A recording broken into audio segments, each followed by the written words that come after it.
আলহামদুলিল্লাহ ওয়া কাফা ওয়া সালামুন আলা ইবাদিহিল্লাযীনা ইসতাফা। আল্লাহ পাকের অশেষ মেহেরবানি, যিনি আমাদেরকে নিজ দয়াতে নিজ করুণাতে আল্লাহর সন্তুষ্টির জন্য এখানে আসার তৌফিক দান করছেন। এজন্য শুকরিয়া আদায় করি আলহামদুলিল্লাহ। পৃথিবীতে শান্তি আসার জন্য মৌলিক একটি সত্য হলো ব্যক্তিগতভাবে সংশোধন হয়ে যাওয়া। মানুষ যদি সংশোধন না হয়, শত মিটিং, শত মিছিল, শত সংগঠন কোনো কিছুই করতে পারবেন। এই কথার স্বীকৃতি স্বয়ং যারা সংগঠন করেন তারা আগে দিবেন, সহি কথা এটা। যারা বড় বড় সমাবেশ করেন তারা এই কথার স্বীকৃতি দ্রুত দিয়ে দিবেন, একদম সহি কথা। শত সমাবেশ, শত মিটিং, সংগঠনের চেয়ে সবাই যদি ব্যক্তিগতভাবে ফিকিরওয়ালা হয়, তো এতে সামান্য আন্দোলনে অনেক কিছু কাজ হয়ে যায়। আর না হলে অসামান্য আন্দোলন, সেটা শুধু একটা অনুষ্ঠান সর্বস্ব, এর বেশি কিছু না।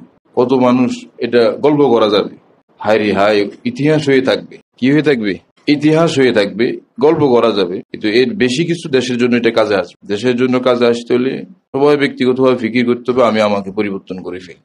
একজন মানুষ পরিবর্তন হয়ে গেলে আবার বয়ান করার শুরু থেকে, আমার এটা বয়ান করার আগ থেকে এটা জেহেনে বসে রয়েছে যে একজন আমাদের পাঠাগারে একজন লোক আমাদের কাছে গুরুত্বপূর্ণ। একজন মানুষ, সে যদি গুণমুক্ত হয়ে যায়, তো তার আশপাশ একটা রহমত থাকে, তার আশপাশে সে রহমত নিয়ে হাঁটতে থাকে। তো সেটা দেশের জন্য কি ক্ষতিকর না ফায়দাজনক? ফায়দাজনক। এখানে যারা আসছেন তারা যদি গুণমুক্ত হয়ে যায়, সে যেখানে যাবে সেখানে রহমত নিয়ে হাঁটবে। রাস্তায় ঘুরতেছে, তো এখন কি নিয়ে ঘুরতেছে? গজব নিয়ে না রহমত নিয়ে? বাসায় গেল রহমত নিয়ে, বাজারে গেল রহমত নিয়ে, গাড়িতে উঠলো রহমত নিয়ে, কারণ সে তো 24 ঘন্টা আল্লাহর নাফরমানি মুক্ত থাকে। এর জন্য আমাদের উচিত হলো নিজেকে সংশোধনের ফিকির করা। সব জায়গাতে ফিকির চাই। বেফিকির জীবন বড় ক্ষতিকর। আশরাফ আলী থানভী রহমতুল্লাহ আলাইহি কোরআন ও সুন্নাহর আলোকে কথাটা অত্যন্ত দৃঢ়তার সাথে যিনি বলছেন, সব সমস্যার গোড়া হলো বেফিকির। সকল সমস্যার গোড়া কি? বেফিকির। তিনি সমস্যার গোড়া কি কি সেগুলো চিহ্নিত করতে চাই, এটাকে অত্যন্ত শক্তিশালী ভাবে বলছেন এবং বিভিন্ন জায়গাতে তিনি বলছেন এই যে এত সমস্যা, দেখো বেফিকির। ফিকির নেই মানুষ। মোবাইল একটা ব্যবহার করবে, ফিকিরের সাথে করা এটা নাই। আমি মুসলমান, আমার ব্যবহারটাও মুসলমানের মতন হইতে হবে, এরকম ফিকিরটা কম। আমাদের বিবাহ শাদী গতানুগতিক চলুক, কেমন হওয়া চাই, মুসলমান হিসেবে চলা দরকার, এই ফিকিরটা নাই। এই ফিকিরের অভাবে সমস্যা হয়ে যায়। আল্লাহ তাআলা আমাদেরকে বুঝার তৌফিক দান করেন, খুব ফিকির দান করেন। তো আজকের আলোচনা এটাই হবে ইনশাআল্লাহ, যতদূর পারা যায়। সেটা হলো যে সব জায়গাতে ফিকির থাকা চাই। তো তার মাঝে একটা গুরুত্বপূর্ণ বিষয় হলো মোবাইল। মোবাইল ব্যবহার করে না, মোবাইল দেখে নাই এমন লোক তো নাই। 6 মাসের বাচ্চা মোবাইল দেখে, সেও চিনে মোবাইল কি জিনিস। সেও মোবাইলের একটু ছোঁয়া না পাইলে কান্নাকাটি শুরু করে। 6 মাসের বাচ্চা। কঠিন পরিস্থিতি, এই অবস্থাতে মোবাইলের ব্যবহার সম্পর্কে, মোবাইলের বিধিবিধান সম্পর্কে জানা কি জরুরি না? জরুরি না? যিনি ফিকিরওয়ালা তিনি জানবেন যে ভাই মোবাইল কি, মোবাইল কিভাবে ব্যবহার করলে আল্লাহ খুশি, কিভাবে রাখলে আল্লাহ তাআলা খুশি, কোন নিয়তে মোবাইল কিনা যাবে, কোন নিয়তে মোবাইল কিনা যাবে। একজন মানুষের প্রয়োজন আছে, সে যোগাযোগ করতে হবে, বাহিরে ব্যবসা বাণিজ্য আছে বা তার অফিসিয়াল কাজ কারবার আছে, তো সে মোবাইল সে নিয়তে নিল। এটা জায়েজ হলো না? না জায়েজ হলো? জায়েজ, কোনো সমস্যা নাই। শুধু উনি এখন খেয়াল রাখবেন কি, মোবাইলের কোনো গুনার জায়গাতে যেন আমি না যাই, সেটা পরে আসবে, কিন্তু ওনার নিয়ত সহি। উনি নিয়তের দিক দিয়ে উনি ফ্রেশ মানুষ। তোমরা কথা বলো কেন? এদিকে দেখো। উনি নিয়তের দিক দিয়ে কি ফ্রেশ, ভালো মানুষ, ভালো মুসলমান। যে প্রয়োজন হয়েছে ব্যবসা বাণিজ্য দরকারের জন্য, জরুরত কিনতে হইতেছি, কিনছেন তিনি। আরেকজন নিয়ত করলো কি, নাটক চাও, নাটক দেখতে হবে। আরেকজন নিয়ত করলো কি, যে প্রেমিকের সাথে কথা বলবো। আরেকজনের নিয়ত করলো কি, ছবি দেখবো। আরেক মুসলমান নিয়ত করলো অশ্লীল ভিডিও দেখবো আমি। সবার ফেসবুক আছে, আমারও কয়েকটা ফেসবুক থাকা দরকার। আরেকজন নিয়ত করলো কি, যে ফেক আইডি খুলবো। বুড়ো হলে কি হয়েছে, যুবক বয়সের একটা ছবি দিয়ে প্রেম করবো। হ্যাঁ, এগুলো চলে, অ্যাভেলেবেল চলে, ব্যাপক ভাবে চলতে থাকে। এরকম নিয়ত যদি কেউ মোবাইল কিনে, এই মোবাইল কিনাটাই গলত তার। এই মোবাইল কিনাটাই কবিরা গুনাহ তার জন্য। নাকি সগীরা গুনাহ না কবিরা গুনাহ? কবিরা গুনাহ। সেই ভাবি ফোন করছে দেবরের কাছে, আমাদের জন্য একটা মোবাইল পাঠান। সবাই কত কিছু দেখে, আমরা কিছু দেখতে পারি না, ঘরে একাকি থাকতে হয়। যদি মোবাইলটা পাঠাইতেন তাহলে আমরা একটু ভালোভাবে সময়টা কাটাইতে পারতাম। এর উপরে ফোন করে না অনেকে, স্বামীরও সাপোর্ট দেয়, হ্যাঁ ঠিক আছে, পরে মোবাইল পাঠায়, পরে মোবাইলের মধ্যে সেই দুর্ঘটনা ঘটতে থাকে। এরকম চিন্তা নিয়ে মোবাইল কেনার জন্য আগানো, এটা সম্পূর্ণ হারাম। এই প্রথম থেকে সে লানতে ডুবে গেল। আর বৈধ চিন্তায়, বৈধ কাজে, বৈধ ফিকিরে যেখানে মোবাইল দরকার সেখানে মোবাইল কি করতে পারবে, নিতে পারবে। আল্লাহ তাআলা আমাদেরকে সহি নিয়তে মোবাইল কেনার তৌফিক দান করে। এখন এই যখন নিয়তের বিষয়টা আসি যাবে, দেখবেন যে বহুজনের মোবাইল কেনার দরকার নেই, কারণ সহি করে নিয়ত করে কিনতে হবে। তাহলে তো কি, আমার তো যোগাযোগই নেই। এখন 6 ছেলে কি যোগাযোগ করলো, সে কি জন্য মোবাইল কিনবে? 7-এর ছেলে কেন মোবাইল কিনবো, 8-এর ছেলে কি জন্য মোবাইল কিনবো, 9-এর ছেলে কি জন্য মোবাইল কিনবো? আজ কিন্তু যদি হয় সে হয়তো চট্টগ্রাম থেকে বা বাড়িতে যোগাযোগ করতে হবে নর্মাল, শুধু আব্বা আম্মা যে তো আমাকে নিয়ে টেনশন করবো, আমি জানাই তুমি হ্যাঁ আমি আছি পৃথিবীতে, আমি আপনার ছেলে বেঁচে আছি আলহামদুলিল্লাহ, এটা সে জানা দিল, পেরেশানি মুক্ত হয়ে গেল। তো এই নিয়ত যখন আসবে নিয়তের বিষয়টা মানে সহি নিয়ত কিনতে হইব। এই এক সহি নিয়তে বহু জনের মোবাইল কিনে বন্ধ করে দিবে যদি তার ফিকির থাকে। হাদিস শরীফে আছে দোয়া কিনা, আল্লাহুম্মা লা তাকতুলনা বিগযাবিকা ওয়ালা তুহলিকনা বিআযাবিকা ওয়াফিনা ক্বাবলা যালিক। এটা বজ্রপাতের দোয়া, রাসূলুল্লাহ সাল্লাল্লাহু আলাইহি ওয়াসাল্লাম দোয়াটা বলতেন, খুব গুরুত্বপূর্ণ দোয়া। আল্লাহুম্মা লা তাকতুলনা বিগযাবিকা, আল্লাহ আপনার গজব দ্বারা আমাদেরকে মারিয়ে লাইন না, যে জোরে মারে কি অবস্থা, হ্যাঁ আমার বাঁচান। কি আল্লাহ রসুল কি বিনয় হয়ে যেতেন। আর আমরা কইগুলো কত দেখছি, কি হইব বহুত সাহসী, এটা সাহসী না দুঃসাহসী? দুঃসাহস, এটা সম্পূর্ণ না যায় সাহস, এটা সব জায়গাতে সাহস না দেখানো চাই। ওলা তুহলিকনা বিআযাবিকা, আমাদেরকে আপনি আযাবের মাধ্যমে ধ্বংস করে দেন না, আপনার আযাবের মাধ্যমে ধ্বংস করে দেন। ওয়াফিনা ক্বাবলা যালিক, এর আগে আগে আমাদেরকে এইগুলো নিস্তার দিয়ে দেন আমাদেরকে। ওয়াফিনা, আমাদেরকে আফিয়তের জীবন দান করেন। এগুলো ছাড়া আমাদের কি দান করেন? আফিয়তের নিরাপত্তার জীবন আপনি দান করেন। আল্লাহ যদি এটা যদি ইচ্ছে করে যে আমি বজ্রপাত দিয়ে পৃথিবীর মানুষ মেরে ফেলবো, পৃথিবীর কোনো শক্তি আছে এটাকে মোকাবেলা করা? এক বজ্রপাত দেখলে তো ভয় পাওয়া উচিত। ইরে ভাই, বজ্রপাত এরকম তো জাহান্নামের ফাত কেরকম না? কোরআন শরীফে তো সেটাও আসছে যে জাহান্নাম কিভাবে গর্জন করতে থাকবে, সূরা মুলকাস, মানে অন্যরকম, হ্যাঁ অন্যরকম গর্জন করতে থাকবে, খোঁজ করবো জাহান্নামে দিকে, নমরুদ কোথায়, মানে এরকম ভাবসাব আলী দেখবো, নমরুদ কোটে গেল, আবু জাহেল কোথায়, নেতানিয়াহু কোথায়, খোঁজ করতে থাকবে। হ্যাঁ, ভয়ে তো চিন্তা করেন এই আওয়াজ কিরকম, তো সে জাহান্নামের আওয়াজ কিরকম হইল। এখানে তো আল্লাহ সামান্য একটু ইয়ে দিছে, ধাম করে দিয়েছে, কি ভয় লাগে। তো রাসূল দোয়া করতেন, আল্লাহুম্মা লা তাকতুলনা বিগযাবিকা ওয়ালা তুহলিকনা বিআযাবিকা ওয়াআফিনা ক্বাবলা যালিক। আল্লাহ তাআলা আমাদেরকে দোয়াগুলো শিখার তৌফিক দান করেন। একটা মসজিদের জন্য আল্লাহর কত রহমত দরকার, বৃষ্টি না হইতে হবে, কারেন্ট থাকতে হবে, সবার মন ফ্রেশ থাকতে হবে, কত বিষয় দরকার।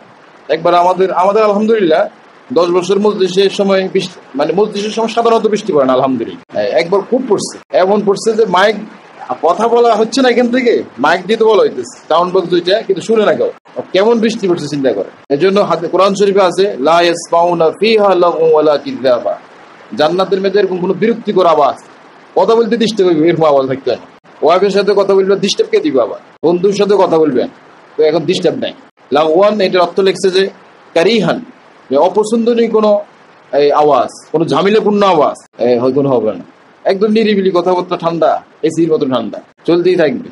সে যে শুরু হবে রাত শেষ দিন শেষ। আল্লাহ তাআলা বৃষ্টিকে স্বাভাবিক রাখেন যাতে আমরা পয়েন্টটা করতে পারি। আর এরপরে যদি আল্লাহ তাআলা ফয়সালা করেন আমরা খুশি, বেজার না খুশি? কেন খুশি? যে আল্লাহ কতগুলো মসজিদ দিলেন বৃষ্টি ছাড়া, আলহামদুলিল্লাহ একটা আজকে দিলেন।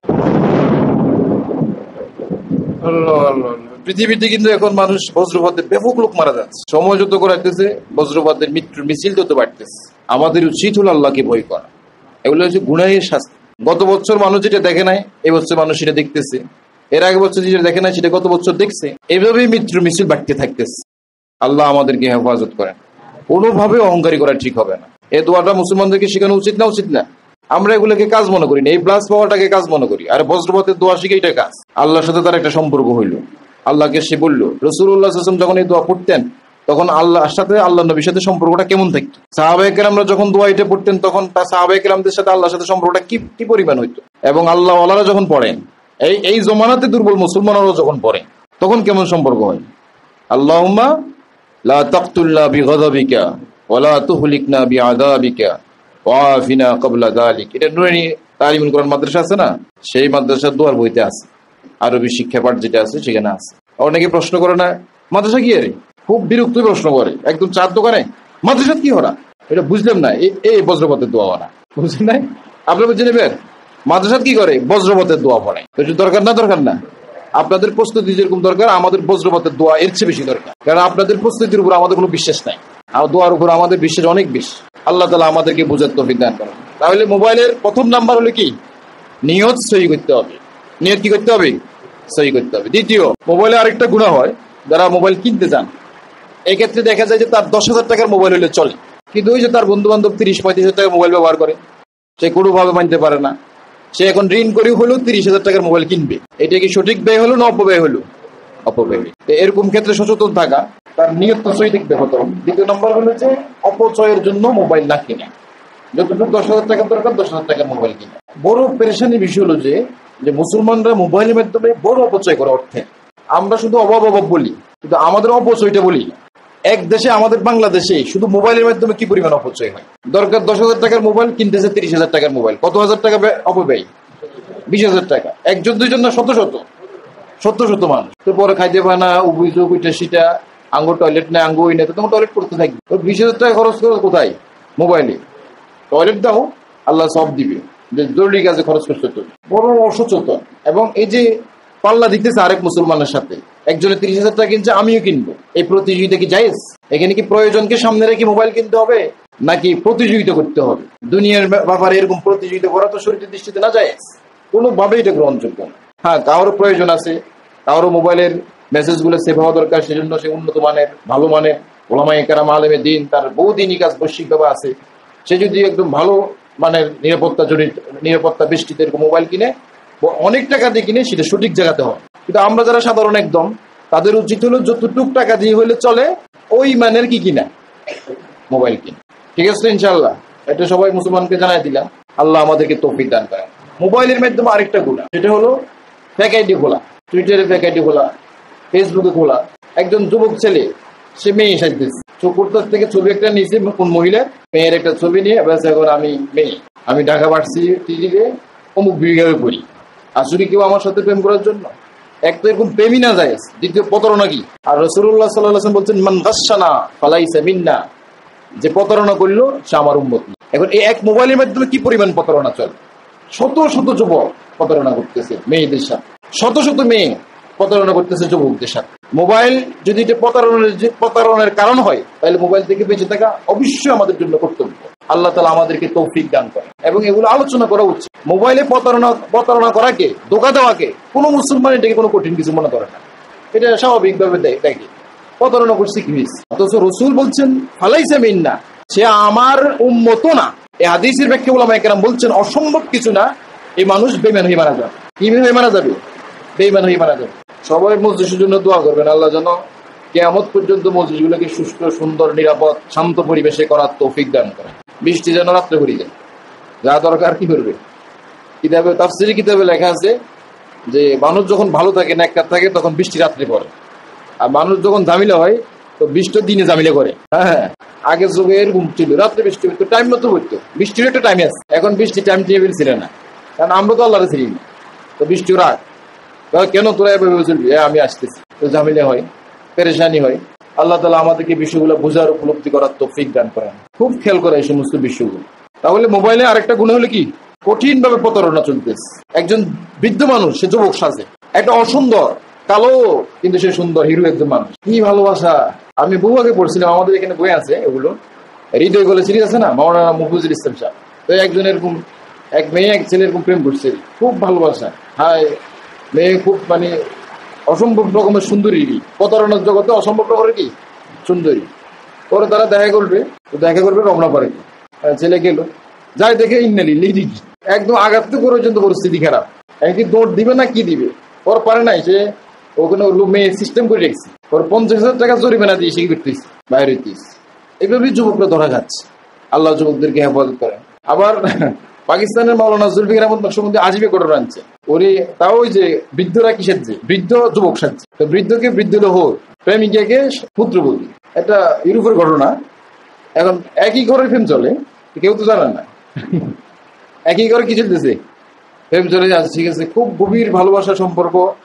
এখন আছে, ঠিক আছে, অমুক পার্কে আসো, অমুক পার্কে আসো, শ্বশুরের প্রস্তুত, পুত্রবধূ কি প্রস্তুত। এবং জুলফিকার আহমদ নকশবন্দি এসব ঘটনাগুলো কেউ তো শুনি বলেন না, উনি নিজে দেখিয়েছেন। এগুলো তো উনি সারা দেশে, সারা পৃথিবীতে ঘুরে।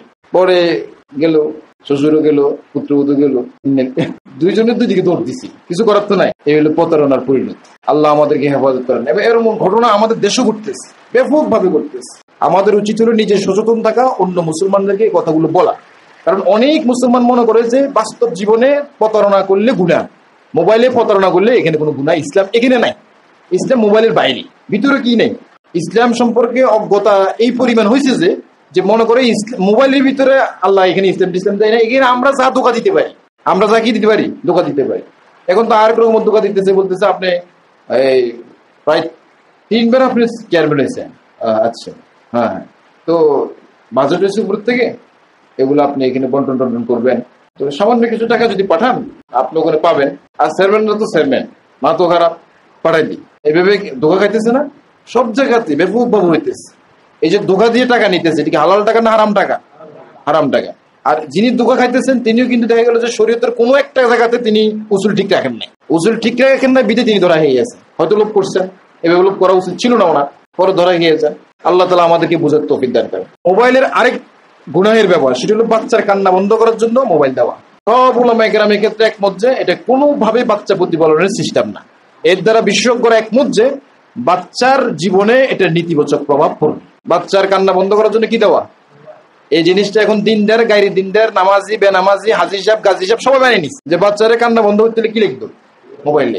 অথচ বিশেষজ্ঞরা এটা নিয়ে পেরেশান যে এইভাবে যদি বাচ্চাদেরকে মোবাইল দেওয়া হয় তো এদের সাথে মোবাইলের সাথে একটা আন্তরিক সম্পর্ক গড়ে উঠে, পরে কোনোভাবে মোবাইল থেকে আপনি তাকে পৃথক করতে পারবেন না। আর পৃথক যদি করোনো, দীর্ঘদিন যে সে 2 বছর 3 বছর 3 মাস, রাজু খেয়াল করো, 4 বছর 5 বছর সে মোবাইলের সাথে যে তার সম্পর্ক ছিল, এই সম্পর্ক ক্ষতিকার হয়নি? হয়েছে না হয়নি? ডাক্তাররা বলছেন মোবাইলের সাথে যার যত সম্পর্ক হবে তার আদর্শ ঘুম হবে না, আদর্শ ঘুম কমে যাবে। এবং যারা বেশি মোবাইল ব্যবহার করেন, বেশি মোবাইলের সাথে ঘনিষ্ঠতা থাকে, তাদের ক্যান্সারের ঝুঁকি অন্যান্য মানুষের চেয়েও বেশি, অন্যান্য মানুষের চেয়ে কি বেশি। সেখানে নিজের একদম ছোট বাচ্চাকে এভাবে মোবাইল দিয়ে রাখা, এটা কতটুক ঠিক? নতুন ভাবে আমাদের মা বোনদেরকে চিন্তা করা উচিত। আল্লাহ তাআলা তৌফিক দান করেন। আপনারা এখানে যারা আসেন তারা চেষ্টা করবেন কিছু জিনিস নেওয়ার জন্য। মানুষ মনে করে উলামায়ে কেরাম মানে নিতে চা, উলামায়ে কেরাম কি নিতে চা না দিতে চা? তো দেন না আপনারা, আপনারা কিছু নেন না, তো পরে আমরা হুজুরেরা খুঁজে, আর আমরা তো দিই রাত দিন আপনাদের, ঠিক আছে? ঠিক না ভাই? ঠিক। এটা স্বীকারও করাইতে হবে, যারা ধনী মানুষ তাদেরকে মুখ দিয়ে বলাইতে হবে যে কথা ঠিক কিনা। ধনী মানুষ যারা আছে কথা ঠিক কিনা, তো ধনী মানুষ কথা ঠিক, এই ঠিক বলার দ্বারা ফায়দা না।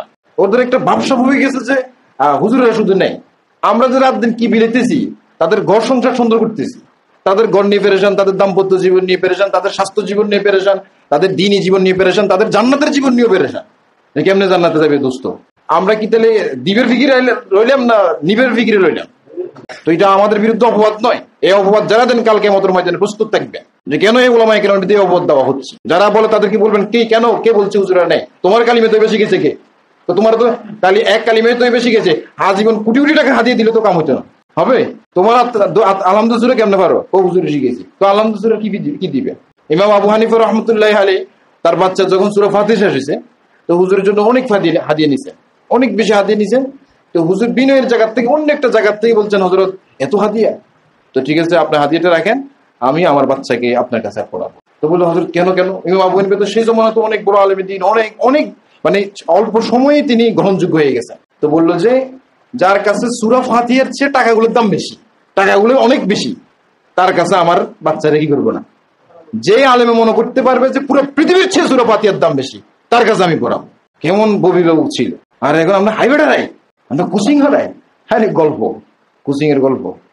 আল্লাহ হেফাজত করুক আমাদেরকে। এগুলো দ্বারা নিজেদের ক্ষতি হয়। কোচিং করালে কি হয়েছে? কোচিং 500 টাকা, ওরা কি করতেছে? আমাদের কাছে অনেক সময় আসছে যে আমরা তো আলহামদুলিল্লাহ আমাদের খুব অল্প টাকা দিয়ে আমরা পড়াই দিই। তারপর একটু কেউ দেখি যে একটু এদিক সেদিক করতে চায়, বলি যে ঠিক আছে আপনি পড়া লাগবে না, 1 মাস এই বেতনে আপনি শুধু বসে দেখবেন। 1 মাস এই বেতনে কি দেখবেন? পড়া লাগবে না, শুধু বসে দেখবেন। পারবেন? জজিমবে পারবেন না? দারুণ হালাই দেবো, কিন্তু এইটা কি করার জন্য? কারণ মাথা হারাই দেবো। হ্যাঁ, পরিস্থিতি এরকম। তো ওইটা একদম বাস্তব কথা। বাচ্চাদের সাথে বসে থাকাও অনেক কঠিন বিষয়। কঠিন না, কোনো সকল নাই মুসলমানদের। আল্লাহ তাআলা আমাদেরকে বুঝার তৌফিক দান করেন। এই কথাটা মনে রাখবেন যে আমরা মোবাইল সম্পর্কে যে কথাগুলো বলতেছি, এখানে দেওয়া হচ্ছে না, এটা ব্রেনে নাই কেন? কালিমে তৈবাটা শুদ্ধ করে শিখেলাম, কালিমে শাহাদাত আপনাদেরকে আমরা শুদ্ধ করে শিখেলাম, ওযুটা শুদ্ধ করে শিখেলাম, রুকু শিখেলাম, সেজদা শিখেলাম, দিলাম না নিলাম? আমি উলামায়ে কেরাম থেকে নিচ্ছি আলহামদুলিল্লাহ। এই জন্য রাত দিন তাদের জন্য দোয়া সবসময়। আমি চাই যে আমার দিলটা সবসময় উলামায়ে কেরামের জন্য দোয়া জারি থাকুক। এটা আমি আল্লাহর কাছে বলি, আল্লাহ আমি তো সময় পাই না, মানে গাফেল হয়ে যায়, কিন্তু অন্তরের গভীর থেকে যেন দোয়া কি থাকে জারি থাকে এই জাতির জন্য। এক জাতি যে পুরো পৃথিবী একদিকে এরা আরেক দিক। আল্লাহ ওনাদেরকে খুব কবুল করেন, দুনিয়া ও আখিরাতে অনেক বেশি সম্মান উলামায়ে কেরামকে আল্লাহ তাআলা দান করেন। তাহলে মোবাইলের অপব্যবহার, বাচ্চাদেরকে কান্নাকাটি বন্ধ করার জন্য মোবাইল দেওয়া, এটা কি সঠিক ব্যবহার না অপব্যবহার? সবের ব্যবহার না গুনাহের ব্যবহার? আচ্ছা, খানা খাওয়ার জন্য মোবাইল দেওয়া। বড় এক ডক্টর বলছেন, আমি ওনার বই পড়ছি, তিনি বলছেন যে মোবাইলে মনোযোগী হয়ে যদি কোনো বাচ্চা খানা খায়, তো এই খানার পুষ্টি তার দেহে ঢুকবে না। তার পেট হয়তো সাময়িক ভরবে, কিন্তু খানার গুণাগুণ তার হৃদয়ে, তার দেহে কি যাবে না। উনি বলছেন যে সবকিছু মনোযোগ, পড়ালেখা পাইতে হলে মনোযোগ লাগে না, খাওয়াটাও কাজ রইতে হলে হিটেরও কি লিখবো, হিটেও মনোযোগ লাগবে, খানাও মনোযোগ দিয়ে দিতে। এই জন্য তো রাসূলুল্লাহ সাল্লাল্লাহু আলাইহি ওয়াসাল্লাম এই খানার আপনি কিতাব দেখেন, ইসলামী তাহাজিব, আশরাফ আলী থানভী রহমাতুল্লাহ লিখছেন, তিনি সেখানে লিখছেন খানাতে কোনো জটিল কোনো কথা বলা যাবে না, সূক্ষ্ম কোনো কথা বলা যাবে না। সূক্ষ্ম কোনো কথা বললে মানুষের ব্রেন কোন দিকে চলে যাবে, কথার দিকে চলে যাবে। সূক্ষ্ম কথা ব্রেন কাটাতে হয়, এবার খানার মনোযোগটা কি যাবে, কমে যাবে। এটা ক্ষতি, এটা খানার আদবের বিপরীত। খানার আদব হলো যে খানা যাতে ঠিক থাকে, খানাই ঠিক থাকবে, এটা অত্যন্ত মনোযোগ সহকারে ভালোবাসার সাথে পরিপূর্ণ স্বাদ নিয়ে খাইতে হইব। আর শুধু বলতে হবে আলহামদুলিল্লাহ আলহামদুলিল্লাহ, আজিম শান নেয়ামত আল্লাহ খাওয়াইতেছেন, শেষে একদম ফিনিশিং দিবেন আলহামদুলিল্লাহ ইল্লাযী আত'আমানা ওয়া সাকানা ওয়া জাআলানা মিনাল মুসলিমিন। আল্লাহ আমাদেরকে বুঝার তৌফিক দান করুন। তাহলে বাচ্চাদের ক্ষেত্রে দ্বিতীয় ভুল। তৃতীয় ভুল করে যেটা, সেটা হলো যে এটা বেশি ক্ষতিকর, সেটা হলো বাচ্চাদের নতুন একটা পোশাক পরলে একটা ছবি। বাচ্চাদের সাথে তো নতুন পোশাক থাকে নাকি থাকে না? পুরুষের বেশি থাকে না বাচ্চাদের বেশি থাকে? বড়দের বেশি থাকে না বাচ্চাদের বেশি থাকে? বাচ্চাদের বেশি থাকে। এখন নতুন একটা পোশাক পরে, এটা মহিলাদের তৃতীয় বিষয়। হ্যাঁ আব্বু একটু বসো, হ্যাঁ আব্বু একটু দাঁড়ো, আম্মু একটু দাঁড়ো। এখন আপনার কাছে প্রশ্ন, এভাবে যে তাকে ছবি তোলানো হচ্ছে, সে কি মোবাইল থেকে দূরে সরবে না কাছে আসবে? তার সাথে মোবাইলের সাথে মহব্বত হবে না হবে না? আপনার এই সামান্য আকাঙ্ক্ষার কারণে তার ভবিষ্যৎটাকে আপনি হুমকি মুখে ফেলে দিচ্ছেন। এটা কি বুদ্ধিমান মায়ের কাজ হলো? বুদ্ধিমতী মায়ের কাজ হলো? কত আফসোসের কথা, বললেও শুনে না, চলতেই থাকে। আমাদের উচিত হলে এই কথাগুলো বাসাতে আলোচনা করা, যে ছবি না তুলি আমরা, বাচ্চাদের ছবি তুলতে যাই, ছবি জায়েজ না জায়েজ সেটা পর প্রশ্ন আসবে, কিন্তু এটা তো পুরোপুরি ক্ষতিকর একটা বিষয় এবং অনর্থক একটা কাজ। আল্লাহ তাআলা আমাদেরকে বোঝার তৌফিক দান করেন। নতুন কোথাও গেলে তাও ছবি তুলতে হবে, খামারে গেলে সেখানে ছবি তুলতে হবে, গরুর খামারে যায়, তারপরে মাছের খামারে যায়, সেখানে নাকি ছবি তুলতে হয়। আমরা খামার চিনি না, কত গেছি আইসি খামারে, এখানে তো ছবি তোলার কি আছে? কথা বুঝছেন না বুঝেন না? সে কোন শহরে গেছে সেখানে ছবি তুলি, কি নগদ একটা উঠছে সেটা ছবি তুলতে হবে, ফেরি দিয়ে যেতেছে সেখানে কি তুলতে হবে, ছবি তুলতে হবে। আমার মেয়ে এই জীবনে প্রথমে স্পিড বোর্ডে উঠলো, সেখানে একটা ছবি তোলা আছে। তো যে মেয়েটাকে কি প্রয়োজনীয় কাজের দিকে আসক্ত করা হইতেছে না অপ্রয়োজনীয় কাজের দিকে আসক্ত করা হইতেছে? এতে তো অপ্রয়োজনীয় একটা ব্যক্তি হয়ে উঠবে, তখন আপনারই বোঝা হবে। সে আপনার মেয়ে কষ্ট তো আমাকে দিবে না, প্রথম কাকে দিবে? আপনাকে দিবে না। আপনার ছোট বাচ্চাটা তো কষ্ট আমাকে দিবে না, কাকে দিবে? আপনাকে দিবে, আপনারই কষ্ট হবে। এগুলোর থেকে দূরে রাখানোর চেষ্টা করা। আল্লাহ তাআলা আমাদেরকে তৌফিক দান করেন। তাহলে কয় রকম ভুল হলো বাচ্চাদের ক্ষেত্রে? 3 রকম হয়েছে। 1 নাম্বার, কান্না বন্ধ করার জন্য মোবাইল দেওয়া, গান চালাতে আব্বু দেখো, এই না, এগুলো চলতে না। আব্বু দেখো কি জিকির আজকার করেন বা অন্য কিছু করে বা কোলে নিলেন, আর এক বাচ্চারা কানলে কি ডাক্তার কি কিছু ক্ষতি হয়ে যাবে? খবরদার কোনো বাচ্চা কান্নাকাটি করতে পারবে না, এর দ্বারা স্বাস্থ্যের মারাত্মক ক্ষতি হয়ে যায়। এমন কোনো ডাক্তার বলছে পর্যন্ত, বলছে এটা স্বাস্থ্যের জন্য ভালো, একটু মন খুলি কাঁদুক। হ্যাঁ মন খুলি কি করুক, কাঁদুক। ছোট বাচ্চারা যখন দুনিয়াতে আসে কান্নাকাটি করলে কি সবাই কি নারাজ হয় না খুশি হয়? এই সময় মোবাইল একটা দাম তো, এই কান্না না কেউ করবে, তখন মোবাইল দিব আর কান্নাকাটি করবে, একটু কাম দাও, পুরো পৃথিবীকে জানাও যে তুমি আসছো। সেই কান্না তো একটা আলি দেখি আছে, স্বাদ আছে, মজা আছে। দ্বিতীয় বিষয় যেটা, সেটা হলো যে খানার সময় কি মোবাইল। তৃতীয়, নতুন পোশাকের ছবি অথবা নতুন জায়গার ছবি বা এমনি ছবি, যখন তখন ছবি তোলা, এইটা বাচ্চাদের জন্য ক্ষতিকর। চতুর্থ নাম্বার, সেটা হলো যে নিজে একটু আরামে থাকবে না, বাচ্চাদেরকে মোবাইল নিয়ে দিয়ে বসায় রাখা। মহিলারা যে অলস কোম্পানির যে কত বড় সদস্য, আশ্চর্য। একটু নিজে এক জায়গায় ছুঁই বেলাই আরামসে ঘুম দিবে, এখন ঘুম দিব।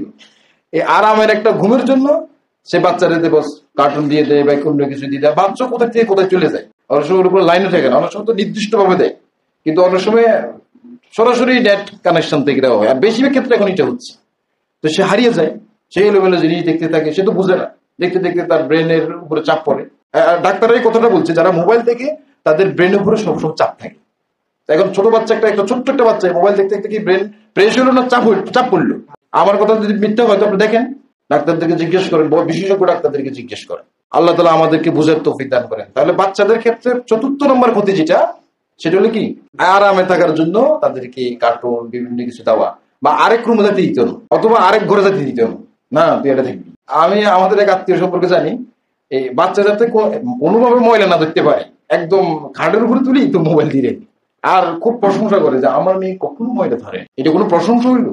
বাচ্চা কি জিনিসটা বুঝতে পারে, বুঝে নেই না। বাচ্চা মানে স্বর্ণরূপা কিছু মনে করছে, এটা উপরে মানে কোনোভাবে কাজটা লাগতে পারবে না। ছোট বাচ্চাদেরকে গায়ে কাজটা লাগলে কি ক্ষতি হবে? স্বাস্থ্যের ঝুঁকি বাড়বে বরং এটা তো তাদের স্বাস্থ্যের জন্য, সবকিছুর জন্য ভালো। বাচ্চারা একটু উঠা বসা করা, চলাফিরে করা, লাফালাফি করা, এগুলো তো ভালো নাকি খারাপ? তো এখন একটা ছেলে যখন কার্টুন দেখতে থাকে 1 ঘন্টাতে, সে কি লড়তে পারে? চড়তে পারে? আমাদের আত্মীয়দের ভিতরে একটা ঘটনা, যে সেটা হলো যে বাচ্চা কার্টুন দেখতে দেখতে তার জবান বন্ধ হয়ে, কারণ এটা চর্চা করতে হয় না, যে প্রাথমিক অবস্থাতে সে তো এটা চর্চা করতে হবে, ব্যাপকভাবে চর্চা করতে হবে। কিন্তু চর্চা, এখন মোবাইল দেখলে কি চর্চা করার সময় পাই না? সময় পাই না, একদমই সময় পাই না। তো পাই না, তো তখন তার ক্ষতি হয়ে যায়। আল্লাহ তাআলা আমাদেরকে বুঝার তৌফিক দান করেন। বহু সচেতন হওয়া উচিত। এক্ষেত্রে পুরুষেরও অনেক দায়িত্ব। একটু কষ্ট করেন, আল্লাহর জন্য কষ্ট করলেন, নিজেকে আল্লাহর সন্তুষ্টি পথে চালানোর জন্য একটু ত্যাগ দিলেন, এতে আল্লাহ তাআলা অশেষ সওয়াব দান করবেন, কোনো সন্দেহ নেই। বাচ্চাদেরকে নিজে সময় দিলেন, মাও সময় দিল। একজন মা বাচ্চাকে সময় দিচ্ছে, গুনাহে আছেন না সবে আছেন, তিনি ইবাদতে আছেন নাকি নাফরমানিতে লিপ্ত আছেন? তো এটাকে ইবাদত তখন মুসলমানরা কেন মনে করতেছেন? এবং এটা যে ইবাদত, আজিমুশান ইবাদত, সেটা মাদেরকে বুঝে দেওয়া যাচ্ছে না কেন? বোঝানো হচ্ছে না কেন? এটা বলা হচ্ছে না কেন? আল্লাহ তাআলা আমাদের সকল মুসলমানদেরকে বুঝার তৌফিক দান করেন। মোবাইল কেন্দ্রিক আরেকটা গুণ হলো যে অশ্লীল ভিডিও দেখা, এবং অশ্লীল ভিডিওর জগতও এটা বৈচিত্র্যময়।